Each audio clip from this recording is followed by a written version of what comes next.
অন্যগুলো ছেড়েই দিলাম। ফেসবুকেই থাকুন আপনি বিকালবেলা, আপনাকে রাস্তায় বেরোতে হবে না, আপনাকে রাস্তায় বেরোতে হবে না। আর রাস্তায় আপনি যাতে না বেরোতে পারেন তার ব্যবস্থাও আমি করব।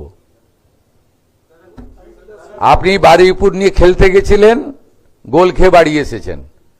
আপনি হালিশহর নিয়ে চেষ্টা করেছিলেন, সেখানেও ডবল গোল খেয়ে বাড়ি এসেছেন।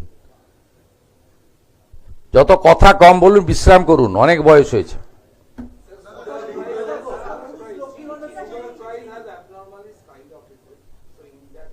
বাংলা শেষ করি বলছি, বলছে বাংলাটা শেষ করতে দেন না ভাই।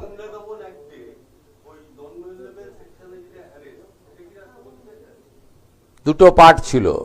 এই 12 মাসের যে ডিটেনশনটা রাষ্ট্রপতি মহোদয়ের ফাইনাল অ্যাসাইনমেন্টের জন্য আছে, ওটা আমরা হোপফুল এসে যাব। ল থেকে ক্লিয়ার হয়ে গেছে, আমরা খবর পেয়েছি।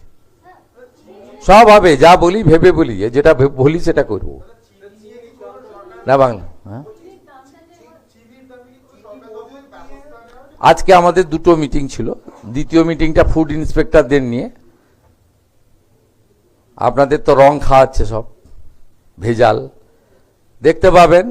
আর ক্রেতা সুরক্ষা নিয়ে আমরা একটা মিটিং করেছি। 1 থেকে 7 তারিখ ক্রেতা সুরক্ষা সপ্তাহ চালু হচ্ছে। আমরা টাস্ক ফোর্স ইনঅ্যাক্টিভ হয়ে গেছিল, যা হয়, সরকার চেঞ্জ হয়েছে, সেই টাস্ক ফোর্সকে সব অ্যাক্টিভ করা হয়েছে। এবং আপনার রাইস মিল এবং চিনির তাদের যারা মজুদদার, তাদের বিরুদ্ধে অ্যাকশন নেওয়ার জন্য আজকে আমি চিফ সেক্রেটারি আমরা থেকে মিটিং করেছি।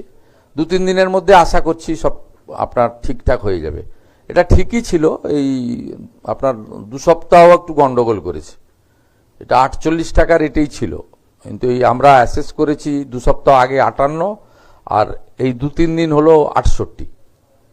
কন্ট্রোল করে দেবো আমরা পেয়ে গেছি, লিকেজ কোথায় আছে পেয়ে গেছি। এখানে হবে না সুযোগ, স্ট্রং গভর্নমেন্ট আছে, হিউজ ম্যান্ডেট নিয়ে গভর্নমেন্ট কাজ করছে। আর এসব কথা